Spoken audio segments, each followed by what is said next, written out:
کیا آپ نے کبھی سوچا ہے کہ موت کے بعد زندگی ہو سکتی ہے؟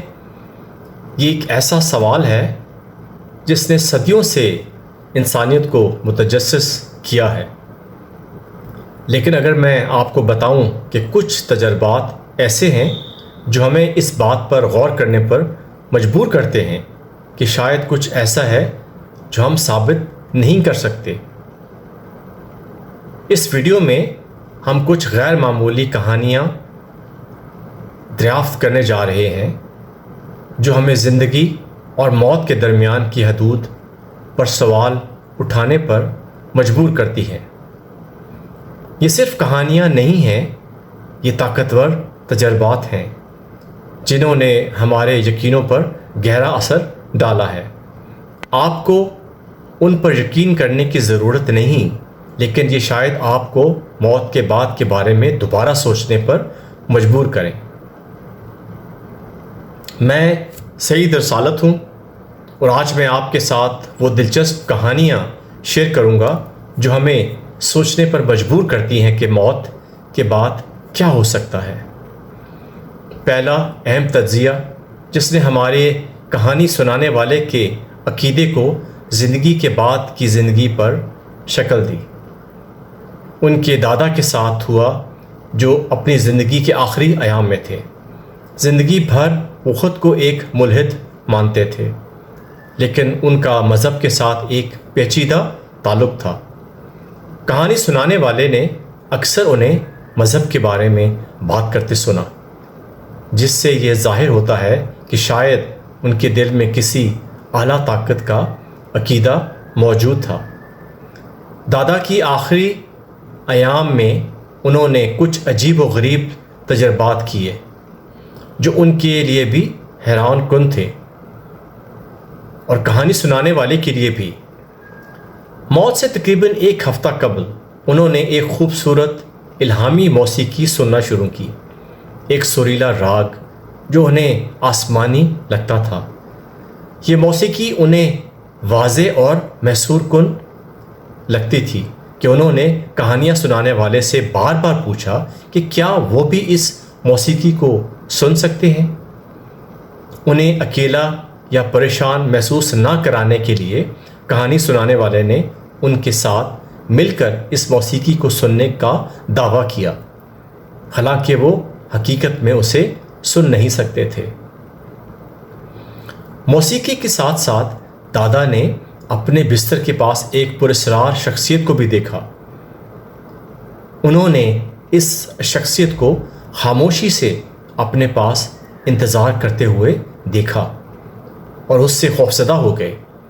دادا نے کہانی سنانے والے سے درخواست کی کہ اس شخصیت کو کمرے سے باہر نکال دے، لیکن کہانی سنانے والے نے یہ یقین نہ کر سکنے کے باوجود کہ یہ شخصیت خیالی ہے یا کچھ اور، دادا کو مزید پریشان نہ کرنے کے لیے ان کے ساتھ مل کر یہ ظاہر کیا کہ وہ اس شخصیت کو ہٹا رہے ہیں۔ موت سے 2 دن قبل دادا کو ایک لمحے کی وضاحت اور ہوش میں ایک بات یاد آ گئی۔ اپنی تیز عقل کے لیے مشہور انہوں نے کہانی سنانے والے کے ساتھ گہرے موضوعات پر بات چیت کی، جیسے روح، خدا، موت اور زندگی کے بعد کی زندگی۔ اس بات چیت کے دوران انہوں نے ایک معاہدہ کرنے کی خواہش ظاہر کی۔ انہوں نے تجویز دی کہ جو بھی ان دونوں میں سے پہلے مر جائے وہ دوسرے کے خواب میں آ کر زندگی کے بارے کی، زندگی کے بعد کی حقیقت کا انکشاف کرے۔ کہانی سنانے والے نے اس معاہدے پر ہاتھ ملایا اور اس وعدے کو پورا کرنے کی یقین دہانی کرائی۔ اگلے ہی دن دادا کا انتقال ہو گیا۔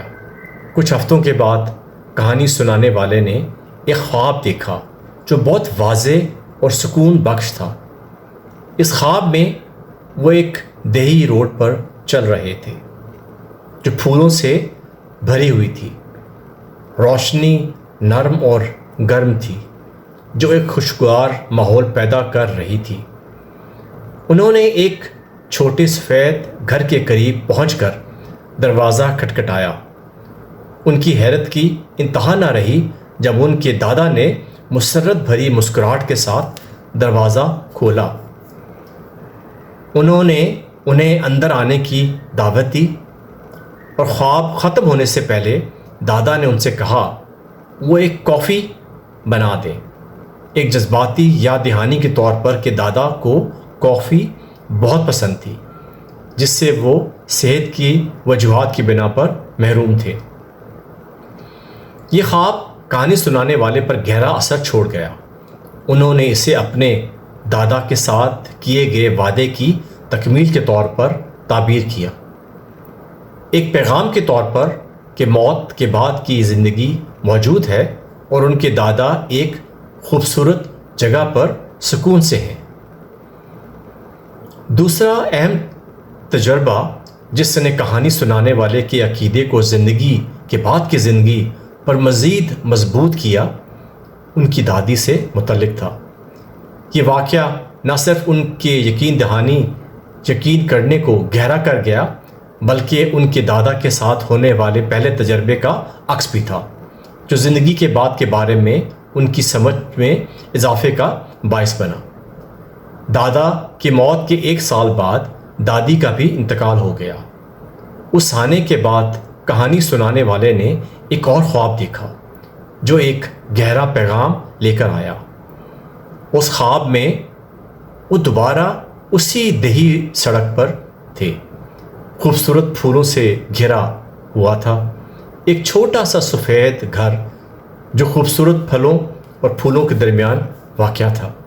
یہ منظر بالکل وہی تھا جو انہوں نے دادا کی موت کے بعد خواب میں دیکھا تھا، جو اس بات کا اشارہ تھا کہ شاید یہ سب کچھ محض اتفاق نہیں تھا۔ اس خواب میں کہانی سنانے والے چھوٹے سفید گھر کے قریب پہنچ کر دروازہ کھٹکھٹایا۔ اس بار ان کی دادی نے دروازہ کھولا۔ کہانی سنانے والے کو ان کے چہرے پر سکون اور خوشی کے آثار دیکھ کر خوشی ہوئی۔ گھر کے اندر کہانی سنانے والے نے اپنے دادا کو دیکھا جو پرسکون طور پر کتاب پڑھ رہے تھے۔ ان کی موجودگی ایک تسلی بخش یاد دہانی تھی کہ وہ ابھی بھی ان کے ساتھ ہیں۔ ان کی دادی جو اب ایک پرسکون چہرے کے ساتھ تھیں نے ایک پیغام پہنچایا کہ ان کے دادا ٹھیک ہیں اور وہ اب ایک نئی پرامن جگہ پر اکٹھے ہیں۔ انہوں نے کہانی سنانے والے کو ایک سادہ لیکن گہرا بیان دیا، تمہاری دادی اب میرے ساتھ ہے اور وہ بھی بہت خوش ہیں۔ اس خواب کی اہمیت بہت ہے۔ اس نے نہ صرف جذباتی بندش فراہم کی بلکہ دونوں مرحوم عزیزوں کے درمیان تسلسل کا احساس بھی دیا۔ چھوٹے سفید گھر کی مشترکہ تصویر اور اسی خوبصورت ماحول نے ایک مستقل اور تسلی بخش بعد از موت منظرنامہ تجویز کیا۔ کہانی سنانے والے کے لیے یہ تجربہ اس بات کی تصدیق تھا کہ ان کی کہانی اور زندگی کے بعد کے عقائد نہ صرف درست تھے بلکہ ذاتی انتہائی معنی خیز تجربات سے بھی تائید یافتہ تھے۔ دادی کے ساتھ یہ ملاقات اور اس سے پہلے دادا کے ساتھ خواب کے تجربات نے تسلسل اور تسلی کا احساس فراہم کیا۔ اس نے کہانی سنانے والے کو یقین دلایا کہ ان کے پیارے سکون میں ہیں اور زندگی میں کیے گئے وعدے بعد از موت بھی پورے ہو رہے ہیں۔ یہ خواب اور ان سے وابستہ احساسات ان کے عقیدے پر زندگی کے بعد موت پر ایک مضبوط دلیل بن گیا۔ تیسرا اہم تجربہ جس نے کہانی سنانے والے کے عقیدے کو زندگی کے بعد موت پر مزید مضبوط کیا، ان کے قریبی دوست کے ساتھ ہوا جو چوتھے مرحلے کے گردوں کی ناکامی سے انتقال کر گئے۔ یہ واقعہ ان کے تجربات میں ایک اور پرت کا اضافہ کرتا ہے جس سے جسمانی دنیا کے علاوہ ایک جاری رابطے کا مظاہرہ ہوتا ہے۔ کہانی سنانے والے کے دوست کی عمر صرف 25 سال تھی اور انہوں نے اپنے آخری ماہ ہسپتال میں گزارے۔ موت کے خوف اور تشویش میں مبتلا تھے، اگرچہ انہوں نے ان کے ساتھ رہنے کی کوشش کی، انہیں سکون دینے کی کوشش کی اور صحت یابی کے بعد رقص کرنے کے منصوبے بنائے، مگر ان کی حالت مزید بگڑ گئی اور وہ ہفتے کی رات انتقال کر گئے۔ ان کے انتقال کی رات کہانی سنانے والے نے ایک اور خواب دیکھا جو پہلے خوابوں کی طرح بہت واضح تھا۔ اس خواب میں کہانی سنانے والے نے اپنے آپ کو ایک نامعلوم قصبے میں پایا اور ایک گھر کے قریب پہنچے جہاں ان کا استقبال ان کے دادا نے کیا۔ اس گھر کی دیواریں ہوا میں معلق سفید چادروں سے بنی تھیں، جس سے ایک خوابدیدہ اور کھلی فضا پیدا ہو رہی تھی۔ اس خواب گھر کے اندر کہانی سنانے والے نے اپنے دوست کو ہسپتال کے لباس میں دیکھا۔ انہوں نے کہانی سنانے والے کو گرم جوشی سے گلے لگایا اور دونوں ساتھ میں رقص کرنے لگے جبکہ ان کا دوست رو رہا تھا۔ یہ منظر بہت جذباتی اور علامتی تھے۔ زندگی کے بعد بھی زندگی ہے، یہ ایک سوال ہے جو صدیوں سے انسانیت کو حیران کر رہا ہے۔ لیکن اگر میں آپ کو بتاؤں کہ کچھ تجربات ایسے ہیں جو یہ ظاہر کرتے ہیں کہ ممکن ہے ہمارے علم سے آگے کچھ اور بھی ہو، کیا آپ نے بھی کچھ ایسے ہی تجربہ کیا ہے؟ آپ کا کیا خیال ہے؟ کیا یہ خواب محض ہمارے دماغ کا جذباتوں کو میں سمجھنے کا طریقہ ہے یا یہ کسی اور دنیا سے پیغام ہے؟ کمنٹس میں اپنی رائے ضرور شیئر کریں۔ مجھے آپ کی کہانیاں سننے کا انتظار ہے۔ آج ہم نے ایسی کہانیاں دیکھی ہیں جو زندگی اور موت کے درمیان کے فرق کو چیلنج کرتی ہیں۔ شاید ہم یہ ثابت نہ کر سکیں کہ موت کے بعد بھی زندگی ہے، لیکن یہ کہانیاں یہ ظاہر کرتی ہیں کہ ہماری زندگی کا سفر محض وہ نہیں جو ہم دیکھ سکتے ہیں۔ آپ پر ہے کہ آپ ان پر یقین کریں یا نہ کریں، لیکن یہ سوچنا ضرور قابل غور ہے۔ یاد رکھیے، زندگی مکمل طور پر اسرار سے بھری ہوئی ہے۔